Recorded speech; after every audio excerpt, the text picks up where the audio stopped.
Bom dia, boa tarde, boa noite. Vamos dar início à discussão do primeiro tema do terceiro ano da disciplina de História, a República Oligárquica. Para a gente se situar melhor na discussão sobre a temática, nós vamos dar início fazendo a citação de alguns tipos de falas que eram muito comuns naquela época, como, por exemplo, a do presidente Washington Luiz, que dizia que a questão social é um caso de polícia, assim como também ditados populares muito comuns naquela época, alguns dos quais a gente ouve ainda na atualidade, como o cacete não é santo, mas faz milagre. Manda quem pode, obedece quem tem juízo. Dizeres esses que representavam a mentalidade da classe dominante da época, como também podemos ter uma ideia de parte do que pensava os dominados, a classe trabalhadora da época do coronelismo, principalmente da zona rural. Podemos ter ideia do que uma parte da classe trabalhadora pensava através da citação de um trecho do romance de Mário Palmério, onde consta o seguinte: João Soares estava com a razão. Política só se ganha com muito dinheiro, a começar pelo alistamento, que é trabalhoso e caro. Tem-se que ir atrás de eleitor por eleitor, convencê-los a se alistarem e ensinar tudo, até a copiar o requerimento. Cabo de enxada engrossa as mãos, o laço de couro cru, machado e foice também. Caneta e lápis são ferramentas muito delicadas. A lida é outra, a labuta pesada de sol a sol nos campos e nos currais. Ler o quê? Escrever o quê? Mas agora é preciso. A eleição vem aí e o alistamento rende a estima do patrão. A gente vira pessoa. Temos então como exemplo do tipo de relação que havia entre a classe dominante e a classe trabalhadora, esse relato fictício, mas emblemático, de um trabalhador da zona rural que pretendia virar uma pessoa, ganhando a estima do patrão por aprender a ler e a escrever o suficiente apenas para votar no coronel. Ao lado, nas fotos, podemos ter uma ideia de quem era e como se portavam publicamente essas classes dominantes do período. A Primeira República, também conhecida como República Velha, tem início com a deposição de Dom Pedro II pelo Marechal Deodoro da Fonseca no dia 15 de novembro de 1889. Essa primeira fase de governos militares é conhecida como República da Espada, por ter a presidência ocupada por dois oficiais do Exército, o Marechal Deodoro da Fonseca, que renuncia em 1891 e passa o poder para o seu vice, o também Marechal Floriano Peixoto. A República Oligárquica, República dos Coronéis propriamente dita, começa em 1894 com a eleição do primeiro presidente civil, o fazendeiro Prudente de Moraes, e termina com a deposição do também fazendeiro Washington Luiz por Getúlio Vargas em 1930, dando início a outro período da história com características diferentes. A primeira Constituição Republicana, definindo a legislação que rege esse sistema político, é promulgada em 1891, estabelecendo a divisão dos três poderes da República: o legislativo, o executivo e o judiciário, sendo o poder legislativo constituído principalmente pelo Congresso Nacional, que é formado pela Câmara dos Deputados e o Senado, e é responsável pela elaboração das leis que regem toda a nação. o poder executivo constituído pelo Presidente da República e seus ministros em nível nacional, o governador e seus secretários em nível estadual e pelo prefeito e seus secretários também em nível municipal, e é responsável pelo desenvolvimento de políticas públicas de acordo com as leis formuladas pelo Poder Legislativo, e o Poder Judiciário, sendo constituído por juízes federais e estaduais responsáveis pelo julgamento dos crimes cometidos contra as leis, sendo esta a base do sistema republicano presente na Constituição até a atualidade. É a Constituição de 1891 que estabelece também o sistema federativo presente ainda hoje, consistindo em governos estaduais que substituíam as antigas províncias dos tempos do Império, cada um com um governador e uma Assembleia Legislativa, composta por Câmara dos Deputados em nível estadual e uma Câmara dos Vereadores em nível municipal, sendo estas responsáveis pela elaboração das leis dos municípios e dos estados aos quais eram permitidos ter uma Constituição própria, desde que suas leis não contradissessem as leis da União, do governo federal. Outra mudança importante instituída por essa Constituição foi o sufrágio ou voto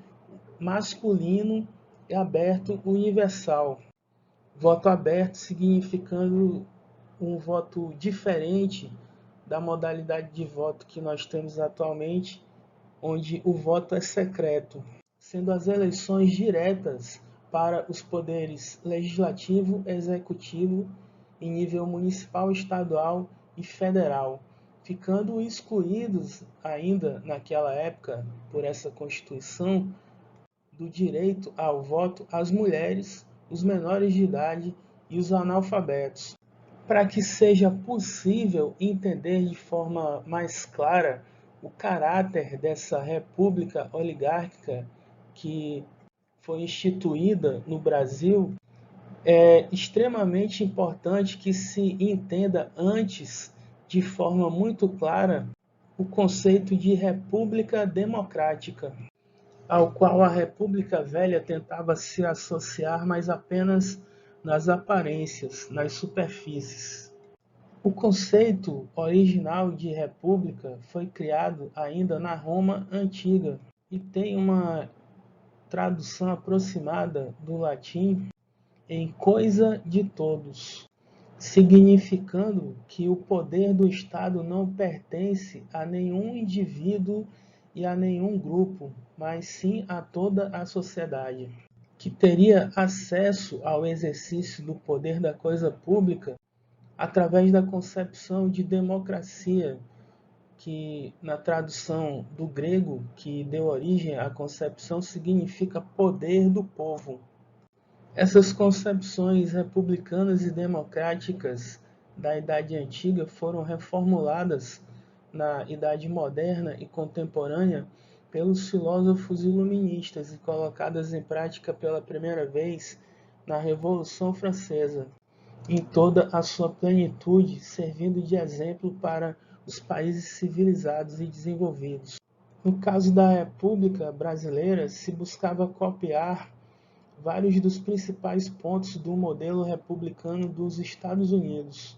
para substituir o sistema monárquico do Brasil da época de Dom Pedro I e II. O modelo republicano brasileiro,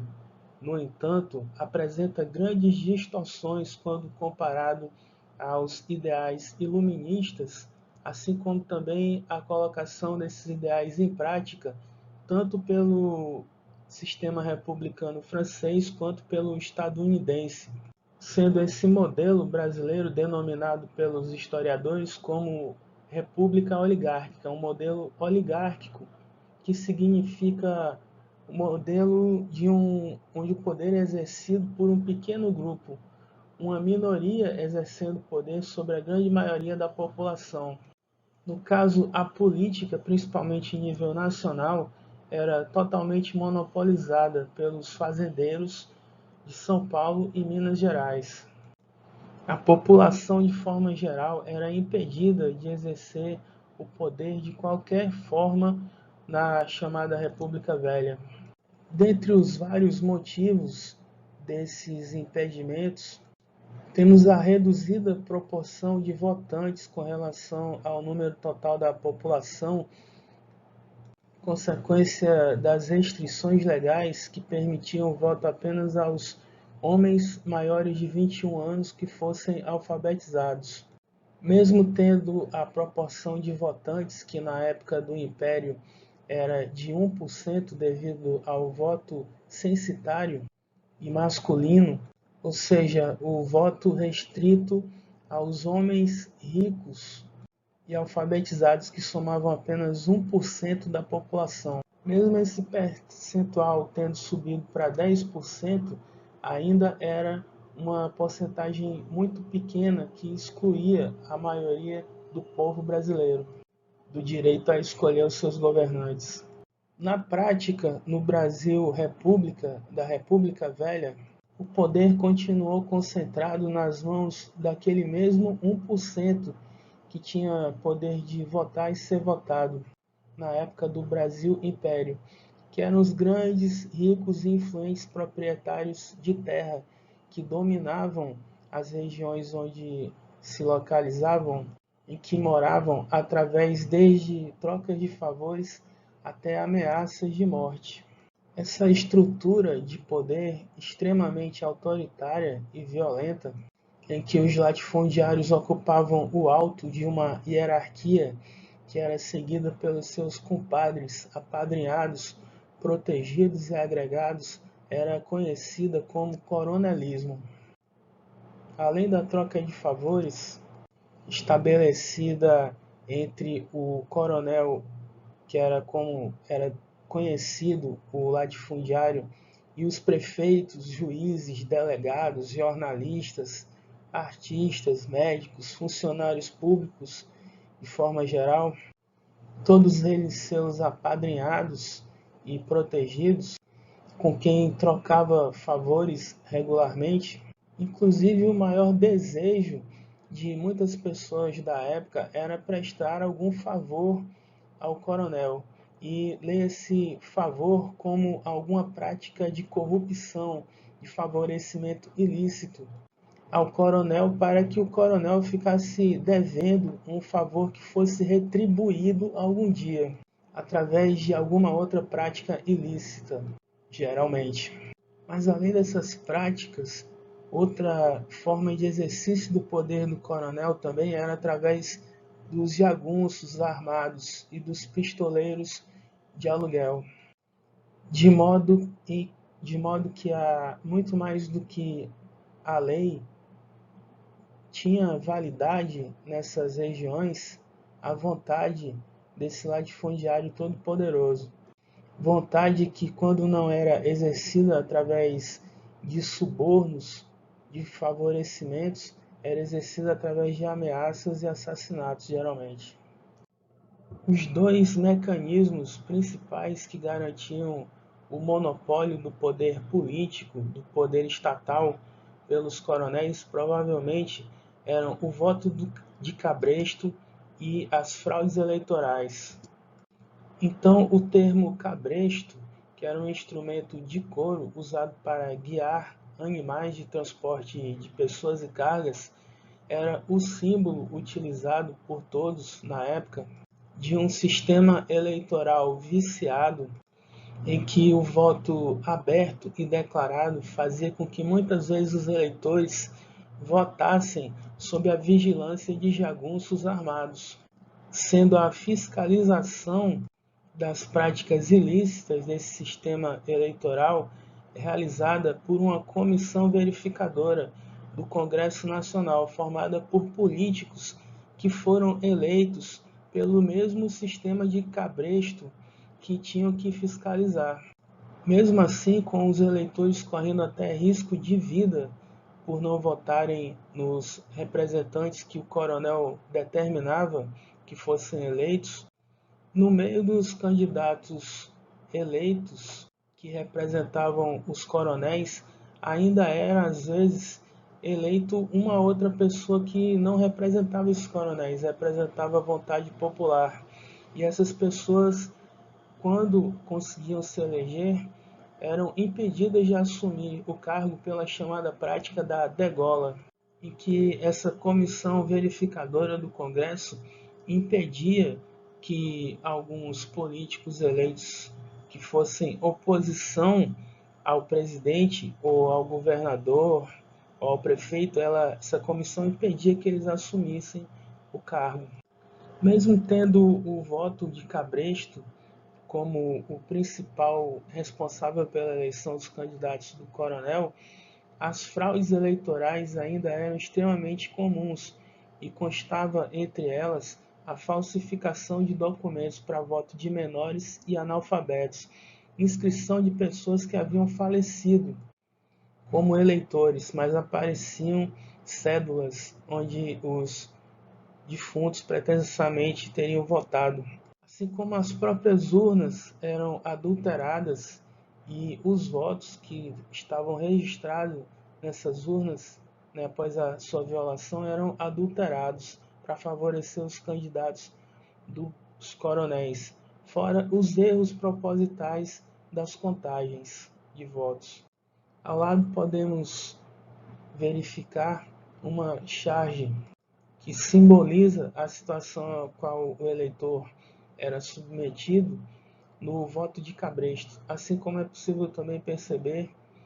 os verdadeiros exércitos particulares que alguns coronéis tinham e através dos quais exerciam seu poder através das práticas de terror nas suas vizinhanças, nas cidades em que moravam. Essa estrutura de poder coronelista em nível local, municipal, era estendida até o nível nacional através da prática de coligações partidárias que era estabelecida dos coronéis entre si, de modo que o voto de cabresto e as fraudes eram utilizadas não somente para manipular as eleições de vereadores e prefeitos, como de deputados estaduais e federais e senadores, assim como também de governadores e do próprio presidente da República. Agindo assim, os coronéis garantiam o recebimento de verbas para os seus municípios, assim como de propinas também, que eram bastante comuns naquela época. Dessa forma, a classe política em nível municipal, estadual e federal era sempre composta pelos parentes, compadres e apadrinhados dos coronéis. Essas trocas de favores em nível nacional dos coronéis entre si é o que garantia que as eleições, principalmente para a presidência, fossem combinadas entre os membros da elite. Esse sistema de alianças foi criado pelo segundo presidente da República Oligárquica, Campos Salles, que assim como todos os outros presidentes do primeiro ao último desse período eram fazendeiros, grandes proprietários de terra. Desnecessário dizer que essa rede de compromissos de nível nacional não somente acobertava como encorajava a corrupção e a fraude, e o Estado era visto como uma fonte de benefícios próprios, particulares, e não como uma coisa pública, coisa de todos do conceito original, não como um instrumento criado para beneficiar a população ou o país como um todo. Essa rede de compromissos de nível nacional era responsável pela chamada política do café com leite, pois toda a política, todo o sistema de coligações partidárias em nível nacional era liderado por dois partidos, o Partido Republicano Paulista de São Paulo e o Partido Republicano Mineiro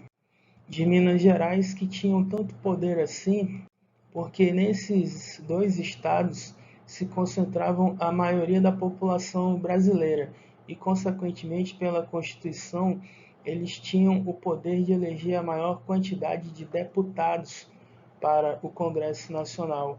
sendo, consequentemente, os vencedores de toda e qualquer eleição interna do Congresso, toda e qualquer aprovação de leis. E o principal pacto estabelecido entre os dois partidos era o revezamento da presidência da República entre um presidente de São Paulo e um presidente de Minas Gerais, sucessivamente. Prática essa que só chegou ao fim com a Revolução de 1930, que pôs fim à República Oligárquica. Se a fonte de poder político dos coronéis eram as relações de clientelismo e compadrio, as ameaças praticadas pelos seus jagunços e pistoleiros, a rede de compromissos nacional entre os coronéis, as coligações partidárias estabelecidas entre o PRP e o PRM com as elites locais, o voto de cabresto e as fraudes eleitorais de todo o sistema político e eleitoral viciado. Já a fonte de poder econômico dos coronéis vinha justamente da economia agroexportadora, onde aproximadamente 70% da população brasileira vivia na zona rural, sendo a maioria desses 70% empregados do coronel. O coronel era patrão da maioria da população, que ele oprimia política e economicamente. Os produtos produzidos principalmente para exportação dessa economia agrícola eram o café, o açúcar, o cacau, o algodão e na Amazônia a borracha, entre outros que tinham uma menor saída, sendo esses os mais importantes principalmente porque eram destinados à exportação, dando altos lucros no mercado dos Estados Unidos e da Europa, principalmente. Mesmo tendo passado a época do Brasil colônia, passado inclusive a época do Brasil império, o modelo econômico nacional ainda era o mesmo modelo econômico do sistema colonial, praticamente com poucas alterações. A diversificação da economia brasileira com o desenvolvimento de uma primeira e um tanto quanto incipiente industrialização se deu somente a partir de 1914, com a Primeira Guerra Mundial, devido a os países dos quais o Brasil importava os produtos industriais estarem em guerra e esse fornecimento desses países para o Brasil ter sido interrompido,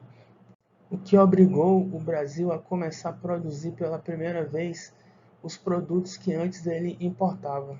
Esse processo, que teve um grande impulso na época das guerras, teve esse impulso diminuído quando essas guerras tiveram fim. Mesmo assim, eles foram responsáveis pelo início de uma alteração nas relações de poder dentro da República Oligárquica. Foram necessários, em alguma medida, por novas ameaças ao exercício do poder dos coronéis, as ameaças que já haviam anteriormente. Mesmo antes do processo de industrialização por substituição de importações, já havia bandos de cangaceiros entre o final do Segundo Império e o início da Primeira República, sendo o mais famoso desses grupos o de Lampião. Muitos desses grupos respondiam à violência e ao autoritarismo dos coronéis com tanta violência ou até mais, assim como com uma rebeldia profunda, uma insubmissão ao seu poder hegemônico até então. Mesmo sendo verdade que alguns grupos de cangaceiros chegavam a fazer acordos com os coronéis também. Mas começou a chamar a atenção, principalmente, o enfrentamento ao poder dos coronéis, que passou a ser desenvolvido pela nova classe operária que se formou na zona urbana a partir do processo de criação da indústria nacional, no período das guerras mundiais. Esses operários, submetidos a condições precárias de uma época em que imperava o liberalismo econômico e, consequentemente, não possuíam nenhum direito trabalhista e péssimos salários e condições de trabalho e moradia, começaram a se organizar para exigir direitos através dos sindicatos organizados pelos trabalhadores anarquistas. No período inicial da industrialização e, posteriormente, pelos trabalhadores socialistas após a Revolução Russa de 1917, que instituiu a União Soviética como uma fonte de inspiração em nível global para os movimentos de trabalhadores que buscavam direitos dentro do mundo capitalista. Durante a greve geral de 1917, inclusive, os operários anarquistas e socialistas conseguiram tomar o poder de várias cidades do estado de São Paulo, que tinha o processo de industrialização mais avançado que os outros estados. Ao final da greve, no entanto, uma greve que mostrou a força da classe trabalhadora e fez os coronéis perderem o controle de um estado importante, como o estado de São Paulo, durante algumas semanas. Talvez a consciência política ainda um tanto limitada e crédula fez com que os trabalhadores aceitassem as propostas do governo e dos patrões e os líderes fossem perseguidos quando os trabalhadores voltaram ao trabalho, não sendo as promessas cumpridas e levando vários anos para que eles conseguissem se reorganizar novamente e continuar a luta pelos direitos. Mas o principal golpe contra o poder dos velhos coronéis foi a própria quebra da Bolsa de Valores de Nova York de 1929 e os 4 anos que se seguiram de crise profunda, a maior da história do sistema capitalista, conhecido historicamente como a Grande Depressão, sendo os Estados Unidos o centro da economia capitalista no mundo todo. A quebra da Bolsa de Valores levou automaticamente também os países da Europa à beira da falência. Nessas condições precárias em que se encontravam, esses países pararam de comprar os produtos exportados pelos coronéis, que começaram a falir um após o outro, não tendo mais assim como sustentar o seu poder político, que derivava claramente do seu poder econômico. A situação de crise generalizada em que o Brasil se encontrava fez com que as elites locais não aceitassem mais a hegemonia, o controle da política brasileira pelos partidos de Minas Gerais e São Paulo. Estados esses que tentavam usar o controle que tinham da máquina estatal para minimizar única e exclusivamente os seus problemas, sem tentar contemplar também as necessidades e reivindicações dos outros estados. É nesse contexto que o fazendeiro gaúcho Getúlio Vargas lidera um movimento que põe fim à hegemonia da presidência da República pelos fazendeiros única e exclusivamente de Minas Gerais e São Paulo, tomando o poder na Revolução de 30 e dando início a uma nova época, da qual falaremos em outra aula. O capítulo do livro da temática dessa aula, assim como os slides, estarão sendo disponibilizados tanto no Google Classroom quanto no grupo do WhatsApp, junto com a atividade a ser entregue. Assim como essa aula também, que poderá ser acessada a qualquer momento no nosso canal do YouTube. Grande abraço a todos.